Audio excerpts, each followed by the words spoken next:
Hello, Okay. everyone. Welcome back to our next Bodywisdom Talks, Alicia and Stefanie. So, we are somatic mindfulness coaches, and today we are talking about kindness in situations as when you are overwhelmed with pain or sadness or any kinds of negative thoughts or emotions, feelings that pull you away from who you really are.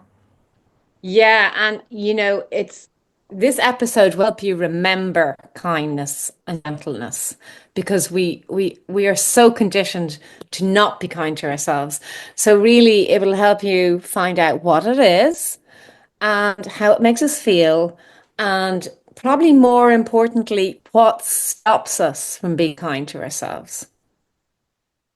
Right. And we hope the audience will get an experience of a felt sense of what it feels like to be kind, how it feels in the body, and maybe to understand our beliefs and attitudes that people have around it. I think of, for example, when I'm feeling stressed or when I'm in physical pain many times, I can spiral into negative thoughts and, yeah, about myself. Like, oh, this is happening again. And why is this there? What's wrong with me? Why do I feel always stressed? Or why is there pain again in my body? And that makes me feel like, yeah, like I'm incapable of leading a good life. And that's really interesting because actually if I was to ask you a question here based on this, if I was to say, okay, Stephanie, say one nice thing about yourself, how would that be? Do you have to think, or how quickly can you? Yeah, I think that would be difficult when I'm in such a situation like pain or stress or overwhelming sensation of sadness or whatever. I think what's there many times is when I'm not judging what's there, when I start to realize, yeah, this is a sensation which is just here. And I don't have to, how to say, I don't need to know anything about this.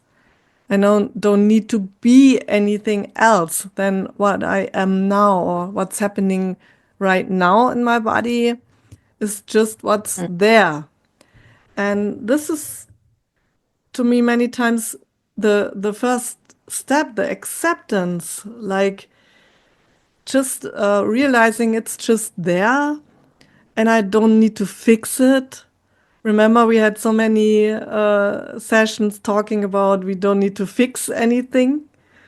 And, and, uh, and that was so helpful, not being to be fixed by anybody and don't need to heal myself. I don't need to feel better, just accepting what is there right now in the moment.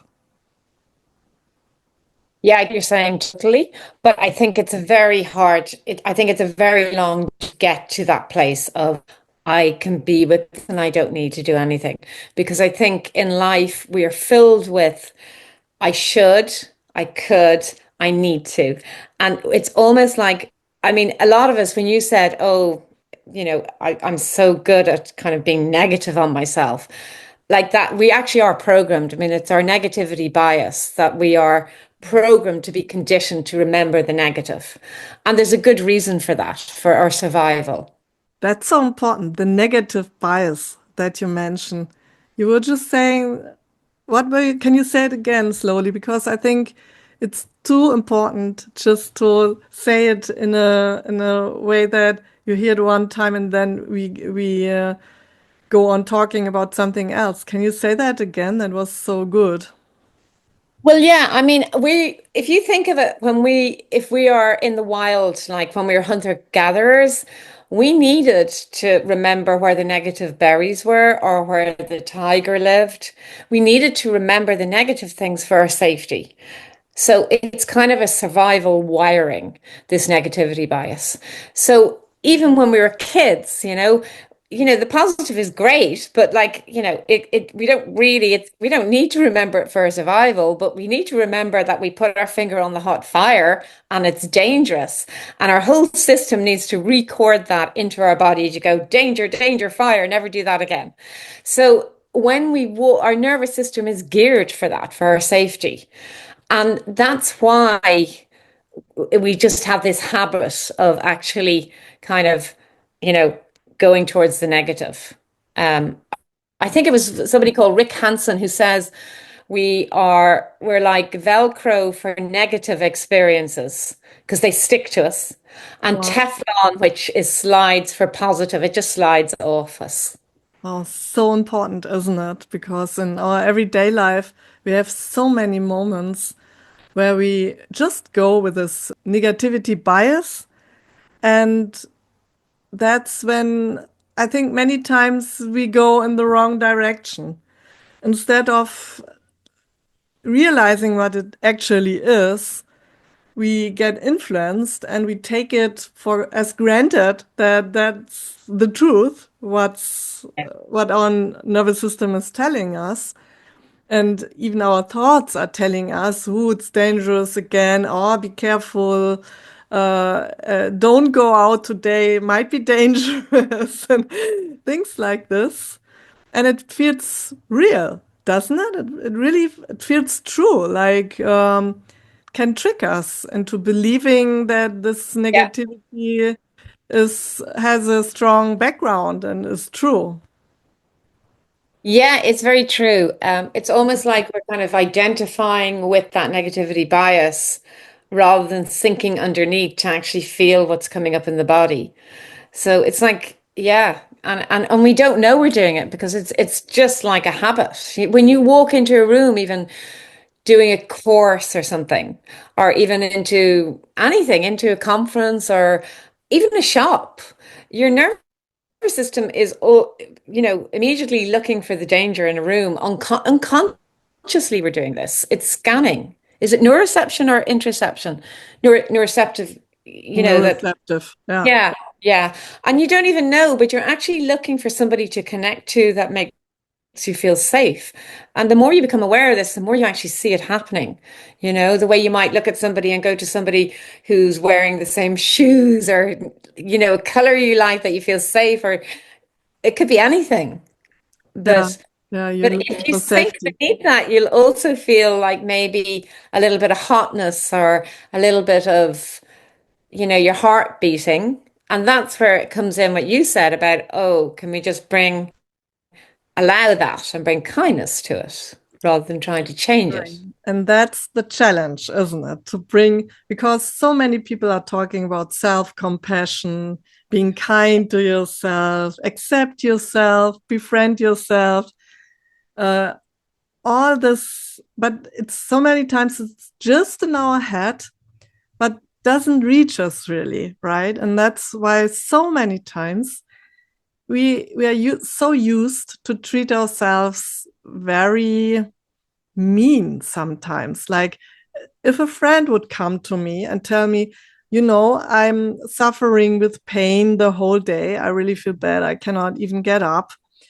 What would I say? I wouldn't say, oh, you're not useful if you're lying there like this. You should be useful. You're not worthy. Look at you, what you're doing, just being ill all the time. As a friend to someone, I would never say that. But if it Yeah. comes to ourselves, that's exactly how we talk, right? Isn't Yeah. that crazy? Yeah. And it's really horrible when you look at it, isn't it? Yeah. I mean, it's funny because I think we've such a tricky relationship to kindness. Everybody thinks, oh, being kind, it's like, yeah, it's so simple. But if I was to ask you now a question about, um, is it easier? Let me ask you a question. Is it easier for you to receive kindness from somebody else or to give kindness to somebody else? Definitely to give kindness. Yeah. Yeah. Very easy Oh, for that's me. interesting. Yeah. Yeah. Yeah. And what comes up when you receive kindness? What will Exactly. come up for you? Receiving kindness is I immediately feel some kind of guilt inside, like, oh, I'm in the situation where I have to receive kindness, and so makes me feel like a little bit weak, and I'm not being able to support other ones. I'm the one who needs support now. And because I'm raised like this, just being the caretaker, the caregiver, and yeah, providing the for everyone in the family to feel good. And I think that's how my upbringing was. And yeah, and now it's still there inside of my nervous system, and it's like inside of my body, and I'm working on this for decades. But since we work with a somatic inquiry, I mean, you know that we went there many times. And that changed me so much. It helped me changing because, or shifting into this realization that I'm more than taking care of other ones. I deserve to be taken care of as well, and to be there and experience this, and realizing all the things going on inside of me while this is happening. Like, there first, maybe there comes a little bit of shame or guilt from what I just said. Then there might, when I'm realizing, oh my God, that's what I really think. I don't deserve to be treated in this friendly way. And then I feel like that's sad, actually.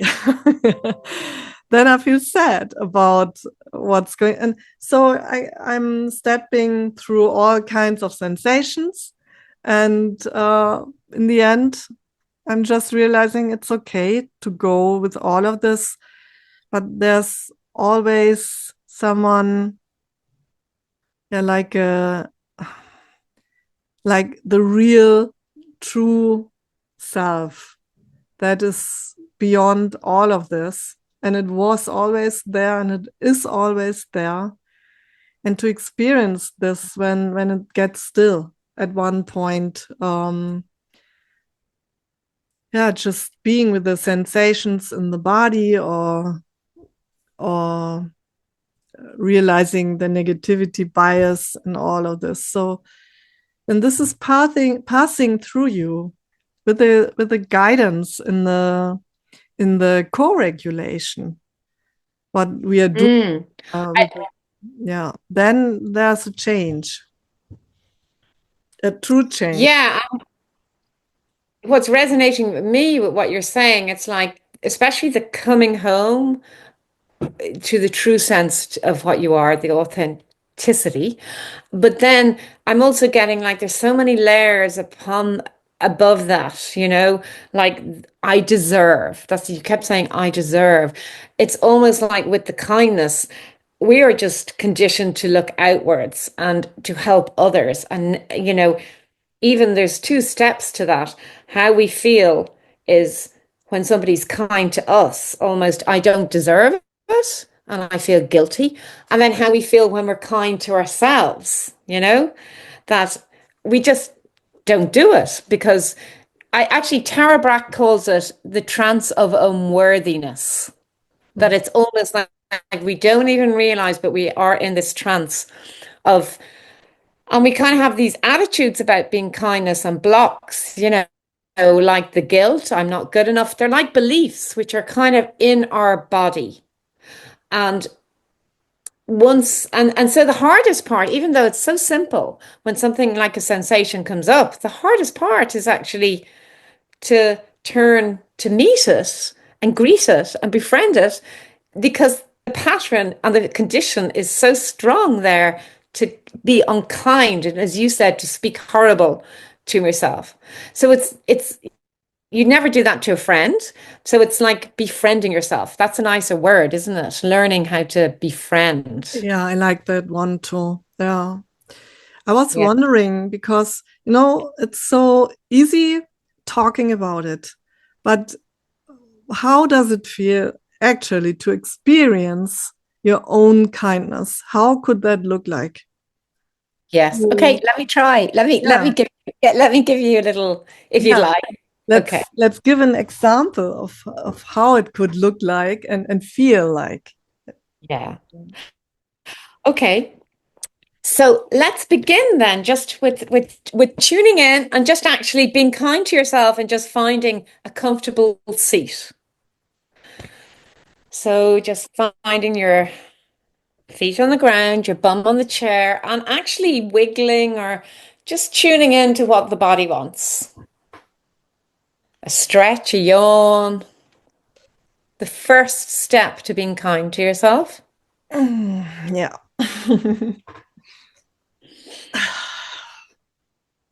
And then I invite you kindly, and if you invite yourself to begin to turn inwards.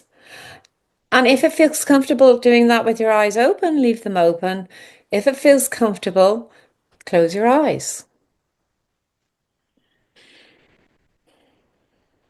And just notice what it feels like to turn in, feel your bum on the chair, your feet on the ground, and turning inwards with an attitude of kindness, learning to befriend. So what we might do is I might do a body scan with you, a very gentle, quick body scan. So first of all, I invite you into your head and just notice what's there. And there may be a feeling of spaciousness or tightness or no sensations, but just exploring what's there and seeing if you can soften around anything that may be tight. And if it doesn't want to soften, just allow it to be tight.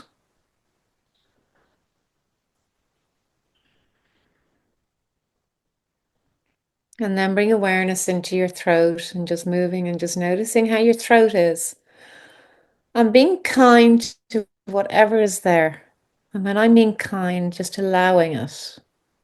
If it's uncomfortable, allow it to become uncomfortable.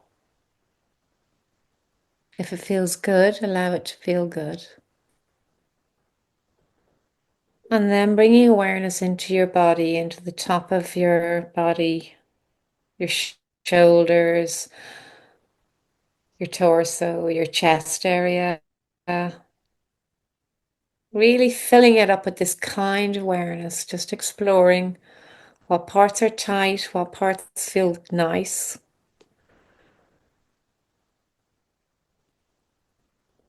And then feeling your bum in the chair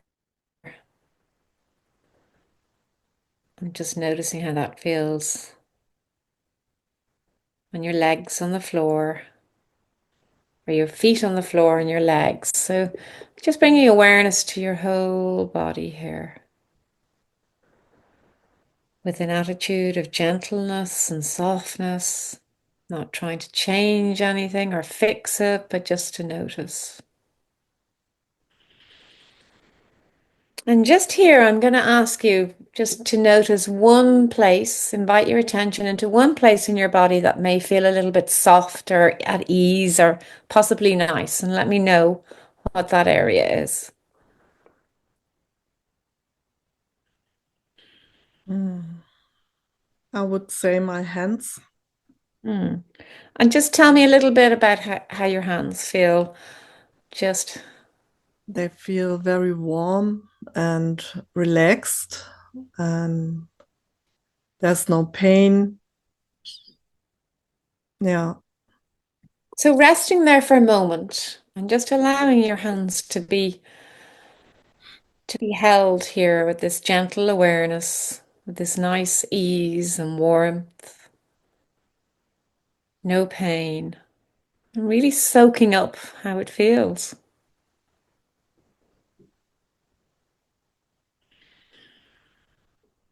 And then what I'd like you to do is I want you to invite your attention softly and gently to an area in your body that may feel a little bit tight or a little bit constricted or a little bit of pain. And let me know if you find one or if you don't. Maybe you don't. Yeah, yeah, I have a lot. But the Well, most prominent is in the heart area, like there's in the heart center, it feels like a tension, like a nearly like a close to a cramp even, really. hmm. Okay. And just on a scale of 1 to 10, what would the intensity of that be? I would say it's between 7 and 8. Okay. So it's high. I didn't really want you to go to a high one, but that's okay. Okay. Yeah, that's So right. let's notice, come back to your hand and we notice your hand and notice the warmth in your hand again and just the feeling of no pain and just tell me what that feels like for a moment. Has it changed or is it still there? It definitely does change the intensity. But tell me how your hand feels. Is your hand still warm or Yeah, is your hands hand are feel? still warm and relaxed. And then now with your hand, I'd like you to take that hand and I'd like you to put it on that area of your chest and just support that area that is a 7 out of a 10, the contraction, the intensity, just to bring that gentleness without trying to do anything. Just almost take a breath, lovely. And if it helps, take another breath and just breathe into this contraction, this tightness. And maybe even just say to it, I see you. That's all. You may not like it, you may not, but just saying, I see you, and it's hard to see you. I see you. Yeah. And taking a few more breaths here and just let me know what's happening. And there may be nothing happening. It may get getting tighter, it may be getting less, but just to let me know a little bit of what's Oh, happening. it feels like it gets really warm now. Like the hands have an impact on the area. It's getting warm and more relaxed. Mm. It's much better now. And just allowing it there, I'd like you to just spend a little bit of time just allowing it and breathing into it for a moment. We're not going to do much more here, but I'm just showing how even turning towards, and maybe just to honor it that it has shown itself to you and that you're with it. We're not going to inquire into it. All we were doing is just seeing it and bringing a little bit of kindness and support. And maybe just ask that one question, does it need anything at the moment before we we No, end? no, I think with this, it's been seen and it has the support of the hands. That's really enough right now. Mhm. So taking a breath and just thanking it again. And you can put your hands down or you can leave them there and just taking a breath into your whole body for a moment. Notice if there's any movement, even before you open your eyes, just kind of like a stretch or whatever you feel is wanted. Yeah, that's lovely. Such a nice hug. Yeah. Our body really knows what to do, really, when we give it a hug. Yeah. Yeah, and gently then we're going to come back to the screen in your own time. Gently open your eyes and looking around the room. And how do you feel now? I feel really like I can hold whatever is there. It's okay. I'm fine. I can do this. I have the tools. I can be with it, whatever is there, and even if it doesn't feel good or even scary, I can connect to it and connect it to some, like what you did, taking my hands who were really feeling good and placing them on the heart center that was bringing such a change and a relief.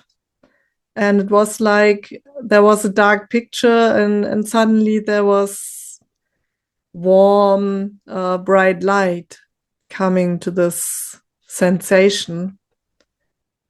And that needs to be felt. This is not something, I think that's what we're talking about. We're not, this is not like you are telling me, you know what, just be kind to yourself or something.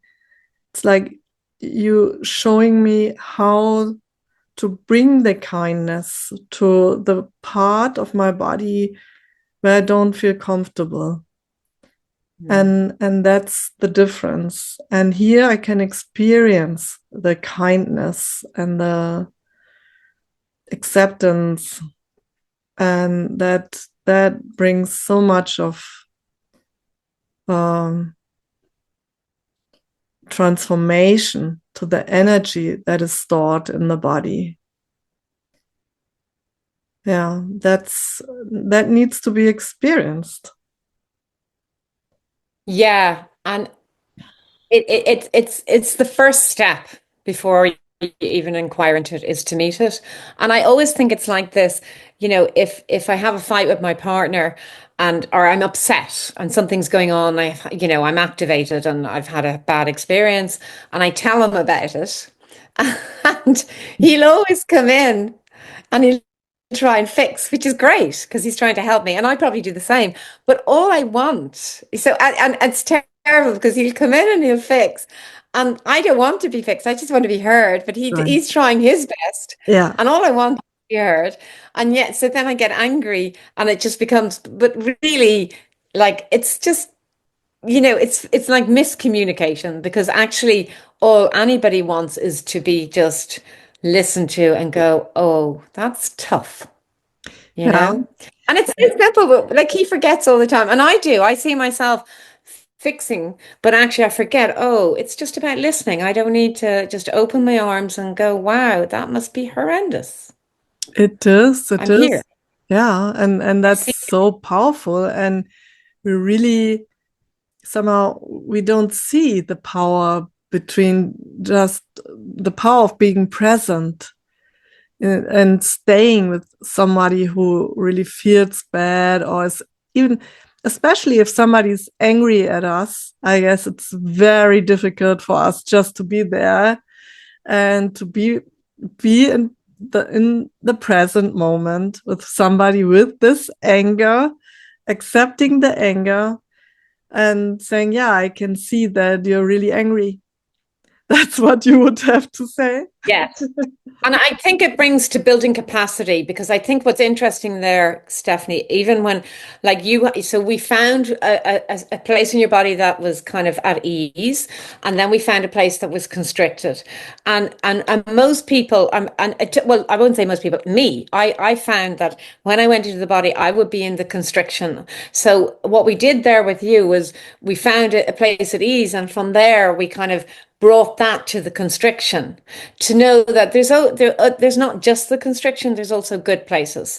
So it's kind of awareness to know that I'm not just this constriction, and also that I can build capacity to be with. But like it was a 7 out of a 10.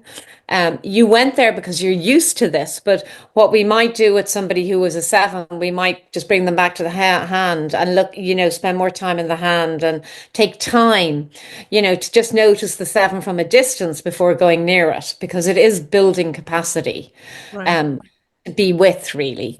Um, Absolutely. Absolutely. Yeah. Yeah. This is, I mean, how to deal with these waves. Um, appearing in our bodies. This is, I think, the moment kindness comes in is just when you are able to just sit there and just to observe. Mm-hmm. And so many times we were saying that just when we're meeting what our body is holding, actually, just to be there and observe, not knowing anything about this, bringing in many times just some curiosity, like, we had this mining question. What does the sensation actually want from you? Or is it hurting you? Is it there to hurt you? Or what's happening? And I never, ever heard the answer like, oh yeah, it's here to hurt me. Never, ever somebody was telling me this. It's always, no, it's not here to hurt me. And maybe it's here to say something, or to warn me, or to tell me something, but never ever it's here in order to damage me or to hurt me. And that's so many times the case, even with physical symptoms, that we, like, the physical symptoms are nothing else than messengers. And why would we punish the messenger by silence the messenger? I mean, they just bring the message. And yes, yeah. yeah, and that's but it can be so scary, this, because there are many times related to childhood trauma. And when we're talking about this kind of trauma, we're not talking about a one-time bad, shocking experience. Most of the time, we're talking about like the development trauma, which might be that your one parent has always treat you in a way that you might not uh, have felt seen, or like you're not there, and you had always to work for being seen, or for a little bit of attention. And this kind of upbringing can lead to a kind of trauma, which you might not even realize inside of you, because you're minimalizing. You're talking to yourself like, yeah, but I wasn't beaten. I had always enough food and clothes to wear, so my parents were taking care of me. But all these small kinds of things, like where you have been like a thirsty child, hungry for emotions of your parents, or attention of your parents, and you were never getting there. And this goes on and on through all of your childhood. And this is forming some behavioral patterns inside of you, which then, when you're an adult, show up in ways that won't eventually feel good. So, and then you find yourself in situations where you're pleasing your boss, or you're pleasing your partner, or anybody else, but not taking care of yourself. For example, there can be many other ways of how we build this trauma behavior patterns, and yeah, so this can lead to this, yeah, strong sensations showing up again and again inside of you, and you don't know how to deal with it because you carry the helplessness of you being a child still inside of you. That's where co-regulation comes in, because suddenly, like, there's someone reminding me, look at you, you're an adult, I show you the tools. You can do it. Yeah, and I think two things, because I think it's when we're as you're saying, when we're a child, we learn to close like that because it's not safe. And we also learn it's our fault because, we need to remember, we need to believe it's our fault because otherwise we're totally messed up if we think it's our parents' fault because they're helping us, they're protecting us, supposedly. But so we curl up as tight as a ball and we that is our safety mechanism. It's almost like that's our survival strategy. So when we come and it's kind of like a program. It's a program within us to keep us safe. No more than you touch the fire and you need to remember that it's unsafe, So, you learn not to go near the fire, you learn to curl up, and that's what kept you safe. So when we're doing this work and we meet it, it's very much, oh, it wants to say safe. It doesn't, it's just so afraid to be seen. And yet it craves that because it wasn't allowed. It's like you know, underneath. So it's really gentle, isn't it? Just kind of learning to nurture it, to just say, oh, in your own time, because it's definitely not there to hurt you when you speak to it. But it kind of gives off that feeling because it's so protected. It's like the guards are there. It's like the military you're in, you're not allowed to enter because it's keeping you safe in there. So until you update it and go, yeah, but I don't need you anymore. It's okay. I'm here. We can allow the guard to kind of go off duty for a moment and see if that's okay, and then you can come back. And then, it's a real gentle dialogue inside, isn't it? Yeah, yeah, yeah. But I think really that so helpful to be co-regulated, because there's so many things inside of us, um, who there are sensations that can feel so scary, so overwhelming, and then you really need someone to be there. Like if you're entering a cage, you would take a torch and all kinds of safety stuff with you in order, whatever might happen, that you get out safe from the cage. And I think that's what, if somebody's co-regulating, that's, this person has everything, that they have the tools, like they know how to facilitate you there when once you're diving deep. And once you've realized some of these experiences, um, feel really safe, and this person is, when this person is with you, you feel safe, whatever you dive into, whatever you meet, what your body is holding. And this is so special in my eyes, because that's not what in talking therapy is happening. There you talk, and many times you get out re-traumatized. Even this happened to me in the past.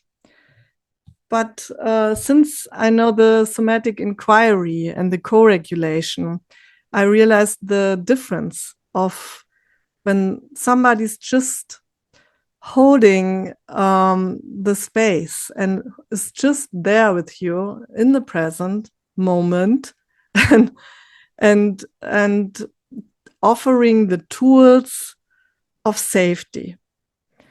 And then you can, it's very easy, and then you can, like, diving through the trauma experience and come out with this experience. I made it. I went through it. Nothing happened to me. I'm still here. And this is really such a healing experience to the nervous system.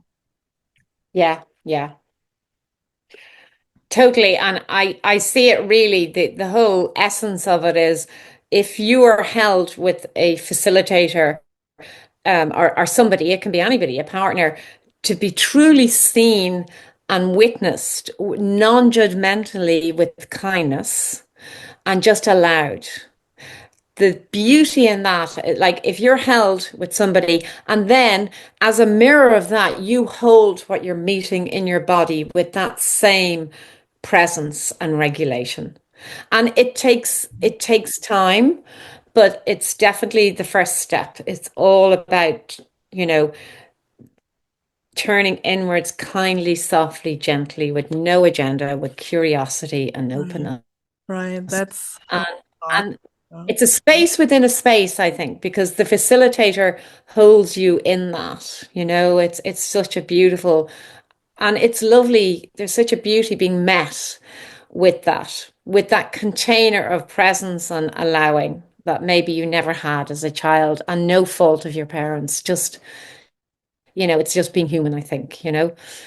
We all, and it's kind of the gold within. I think you mentioned the mining, like the gold within is to turn inwards, to meet it and allow us to flow. But yeah, I mean, I'd like to. There's a lovely saying actually, because I do, just to bring it back to the kindness and this work. But there's a lovely poem by Becca Lee, and and this kind of speaks to me around the kindness. She says, "On some days I forget what it is to be gentle with myself, how to look at myself with kind eyes and speak to myself with soft words." And really that's it's as simple as that. It's realizing to come home It's very beautiful. to kindness. So nice. Yeah. I mean, we wanted to talk about kindness and then we went so deep with the trauma. And I think it might be even something for the next episode, like talking about what kind of trauma reactions are there, what might show up in our body, how can we realize where this might come from, that sometimes we feel overwhelming stress or sadness, or even we might feel depressed and not being able to get up in the morning or whatever, feel weak and powerless. And there are lots of overwhelming sensations that can happen to us. And yeah, maybe we could explain a little bit where they come from and how to deal with them. Yeah, I think that would be great to look into, especially anxiety, depression, just to give people a little bit of a felt sense around them and to unpack them. Yeah, Mhm. let's do it. Let's do And an that. inquiry into it. Yeah. Yeah, would love that. Yeah, thank you so much for the inquiry, which is still here, and I can still feel the calmness and the peace inside of me. And yeah, so Yeah, and thank you, Stefanie, for being my guinea pig. And also, what I would love to leave the audience with is, you know, because we've such a negativity bias, I'd like you to notice when you're unkind to yourself. And then just as Stephanie did, take your hand and just put your heart on wherever you feel drawn to just go, oh, I've just been unkind to myself. And bring a warm hand to that. You're just beginning to remember. So thank you. yeah, beautiful. Thank you, Alicia. See ya. So see you next time. Bye bye.